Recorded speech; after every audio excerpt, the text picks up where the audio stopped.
Être ce que nous voulons avec fierté et passion, le Grand Cherokee 2015, le meilleur de nous-mêmes, vous présente Mecamag. CT Motors, le spécialiste de vos déplacements, vous présente Mecamag.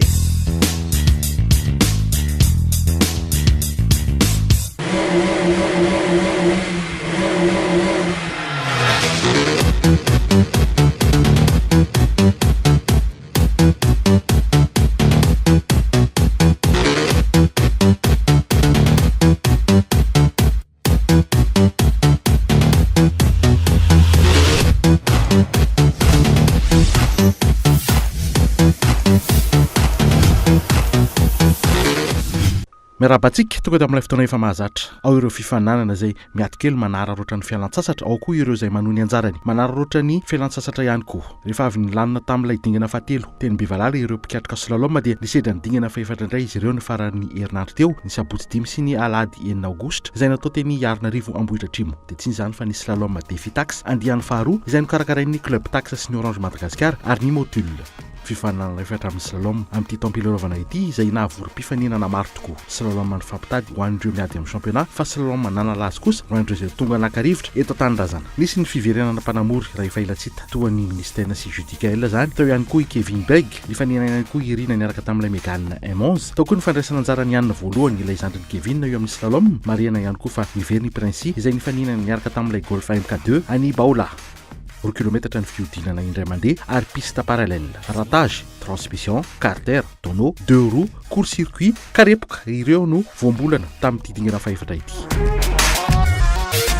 samy andrana fandresena na ilaza zany na Hugo tao koa i Dany i Fred ary Tinas Tiori 2 victoires no an'ny Ilaza atreto raha ray kosa no lasa ny Hugo tamin'ilay dingana fahatelo teny Bevalala mbola tsy confirmé aloha atreto hoe izy amin'izy mitsama no andrombaka ny anaram-boninahitra satria mbola isy manche efatra aorianan'ity dingana faefatra ity napetraky Hugo ny temps de référence na 2 minutes 30 secondes 75 d'essai chrono 5 tamin'ireo manche roa nisy ny première sy ny deuxième série dia tsy nisy nanamontsa ny fotoana io na izy aza tsy nahavita nanitsana izany noho ny dégradation ny piste izay nampilatsaka ny performance satria dia tsy nisy nalatsaka ny 2 minutes 34 na Ilaza zany na i Hugo atreny ambolohany dia adina 10e de seconde no nifandritan'ny Ilaza sy Hugo ny déboîte de transmission ny Hugo ny essai libre ny première manche deuxième série fa afaka nanohy ihany raha lasa ny Hugo lay dingana fahatelo teny Bevalala dia tsy namelany indray raha tsy azony zany tamin'ity dingana faefatra ity rehefa niady mafy niaraka tamin'ny Ilaza saika raha tsy ihany ny deuxième manche deuxième série fa tsy nikorapaka dia avitra 2 minutes 34 10 sy 2 minutes 34 59 meilleure piste A première manche sy meilleure piste B deuxième manche izay nametraka ny Hugo avy amin'ny club FMM Sam manitondra Citroën C2 M10 teo amin'ny larany voalohany filara amin'ny akapobeany ary ny batany amboara izy ihany koa no voalohany teo amin'ny M10 sy ny Espoir ary nandrombaka ihany koa ny amboaran'ny Défi Tax andiany faharoa.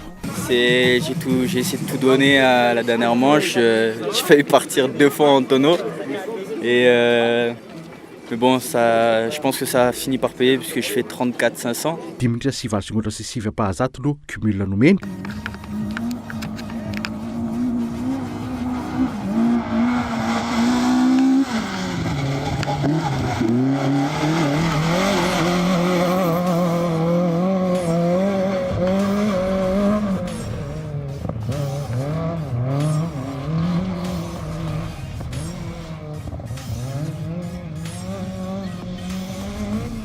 Romitra sy 430 secondes sy 20 ary romitra sy 430 secondes sy 80 izay nanome 10 minutes sy 6 secondes sy 20 no nametraka ny Laza teo amin'ny larana faharoa filarana amin'ny akapobeany izay nilaran'ity mpanamory avy amin'ny Azatana nitondra Peugeot 106 M10 ity teo amin'ny larana faharoa filarana amin'ny akapobeany ary izy ihany koa ny faharoa teo amin'ny Sokajy M10 pression tsy dia hoe misy pression be ihany fa manao izay mety foana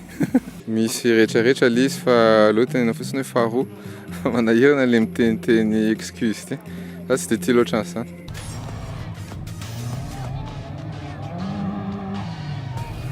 Mpanamory anankifito no niady ny 3e place tao i Fred, Dany, Gérard, Tinas Tiori, Teddy saigy rehefa tsy tafiditra amboloany olona ibany zay dia mampamangy samy nifampitady 10e de seconde fa mbola nanatomby Fred tamin'ny cumul izay nampiakatra azy niora tamin'ireo adva ny fitambaran'ny romitra sy 20 secondes sy 4 pahazato tamin'ny première manche première série sy ny romitra sy 10 secondes sy 7 meilleure piste B no nametraka ity mpanamory avy amin'ny club asaky mitondra Peugeot 206 M11 ity teo amin'ny larana fahatelo filarana amin'ny akapobeany izay nanakatonan'ny podium slalom Défi taxe fito amby folo sy arivo ary nybatany amboaran'ny sokajy M11 izany koa no voalohany ary nybatany amboaran'ny sokajy jeune tamina cumule 5 minutes 13 secondes 91. Ah non, tsy naninona fa mbola zatra an'le circuit kely fa somary lavalava dia sarotra tadity.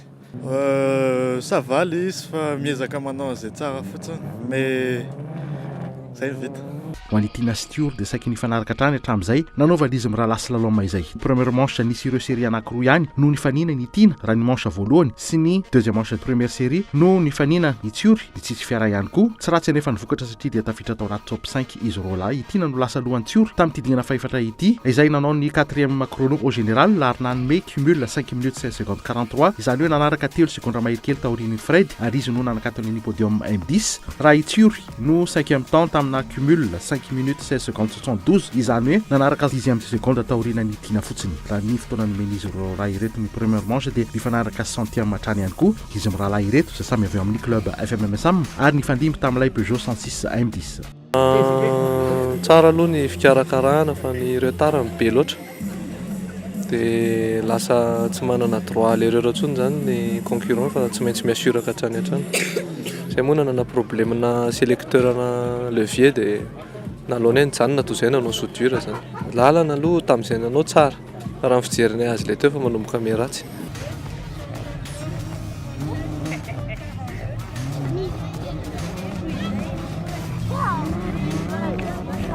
Tena miara-tonga ihany reto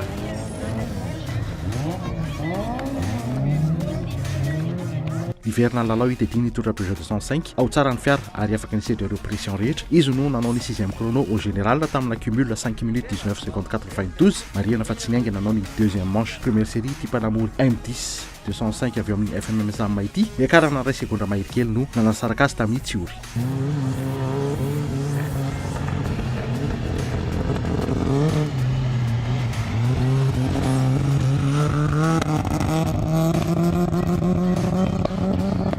En forme tsara le slalom, le circuit en taxe koa tena nafinaritra be. Karakara be ry zalahy dia nafinaritra le circuit.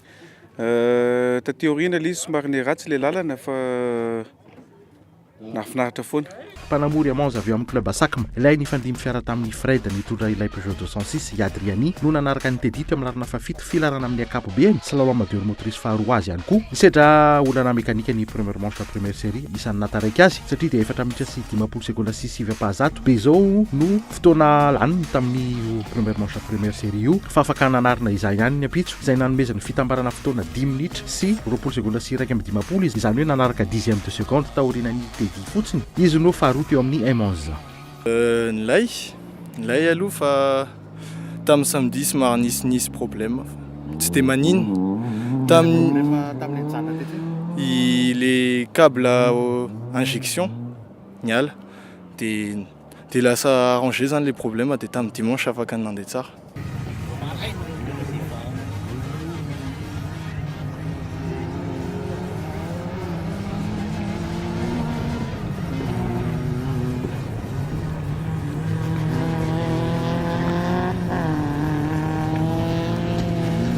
Niverina ny lalao indray hita niaraka tamin'ilay Saxo Cool TVFM azo lazaina fa tsy tafiditra mihitsy raha ny fotoana vitan'ity mpanamory avy eo amin'ny club Azatana ity dia ny première manche deuxième série no mba nametraka 2 minitra sy 20 secondes sy 2.20 izay lasa alohan'ny Gérard sy Teddy fa ny deuxième manche dia tsy nahalatsaka ny 2 minutes 43-20 et 40 centièmes de seconde no nanasaraka azy tamin'ny Teddy.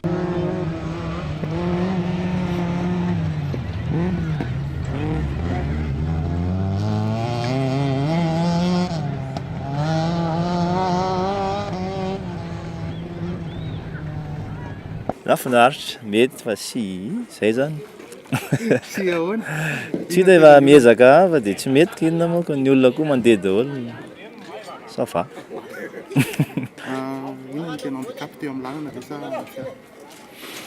Ny chauffeur aloha voalohany chauffeur le tsy nanao elaela teo dia tsy verivery repère dia nisy paramètre kely novaina koa dia mbola tsy zatra kely dia zay milalao moa zany dia mahay resy mahay mandresy.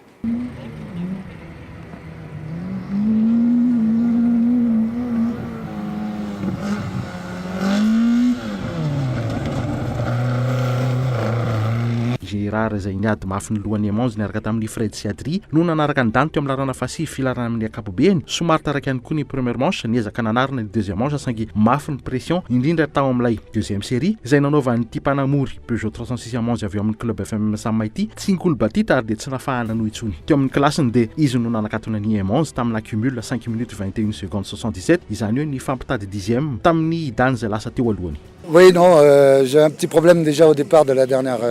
du dernier tour, avec l'accélérateur qui se bloquait à certains moments. Même avant de partir, c'était déjà le cas. On a regardé, on n'a rien vu.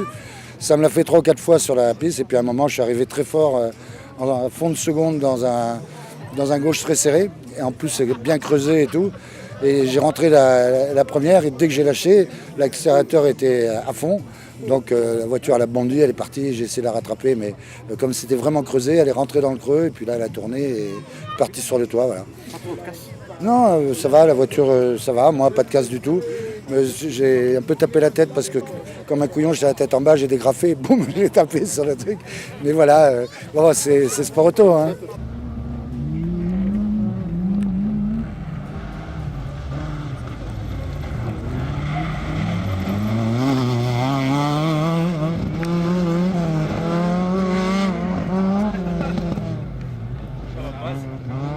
Endry ilay ny fandimy fiara tamin'ny dany no nanaraka ny Gérard teo amin'ny larana fahafolo ny fampitady antranany koa tamin'ny faniry tamin'ity dingana faefatra ity na tamin'ireo manche teo aloha aza saika lasa lohatrano moa ilay mpanamory C2 fanjara miendry indray no ny dépassé an'ity zandrikely avy eo amin'ny TMF ity tamin'ity dingana faefatra ity marihana fa nisidra fahavakisana cartera indrobe izao endry 10 minitra sy 13 segondra sy 10 no fitambarana fotoana nomeny izany hoe nanaraka 2 segondra latsaka taorian'ny Gérard endry no teo amin'ny larana faharoan'ny Sokajy jeune. Ny combat androany moa zany dia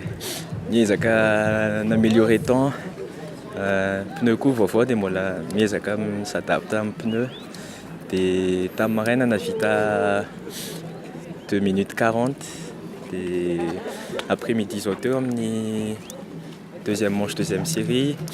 tsy afaka n'améliorer temps intsony fa miratsy foana zany le lalana dia le tomobile koa tsy mahazaka ny lalana misy lavaka be ao anaty lalana any voateriny nanala kely zany dia efa vacartera koa moa zany teo nandeha mafy dia efa voamboatra dia namita an'iny deuxième série deuxième manche. Sa efa nahazo lesona tany be vala.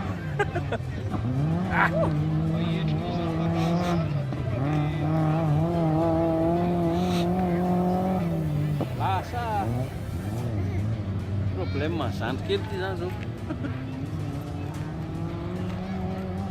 Raha 10 minitra sy 13 segondra sy 10 no cumul nomeny endry dia 10 minitra sy 9 segondra sy 1/30 kosa no vitan'ny faniry tamin'ity dingana faefatra ity vao sambany sedra ny piste tety ihany koa lasa alohan'ny endry aloha izy ny essai chrono izay nanome 2 minutes 44 secondes raha 2 minutes 44 secondes 3 no vitany ilay mpanamory Saxo saingy ny fotoana tokony ho hatsarainy deuxième manche no tena nampalatsaka ny filarany izy no nibata eny ambaran'ny Sokajy Roky ary nanakatony ny podium espoir raha Iadry no faharoa. Ça va igny combat igny fa tsy de tena nety amin'ny tôbile anay le piste somary ratsiratsy tsy de tena hoe tsara be ny suspension anay fa sinon natao ihany c'est vite de ino vokatra iny.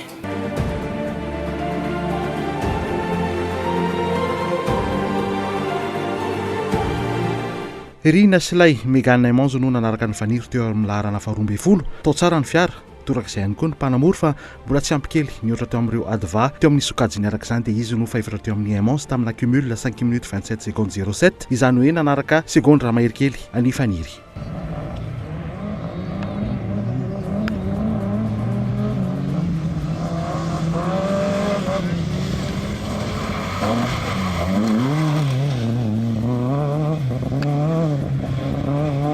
Niverina lalao i Prince ary niakatra klasy ihany koa ny fandimy fiara tamin'ny Baola efa tsara basy tany amin'ny M10 tsy nasotra ihany koa teo amin'ny niakarany klasy saika ny fampitady hatrany tamin'ny Mahery sy Baola fa mbola nanatombo fa raha ny cumul dia taraiky niohatra tamin'ny Rina satria ekarana 3 secondes mahery no nisy azy tamin'ilay mpanamory Mégane.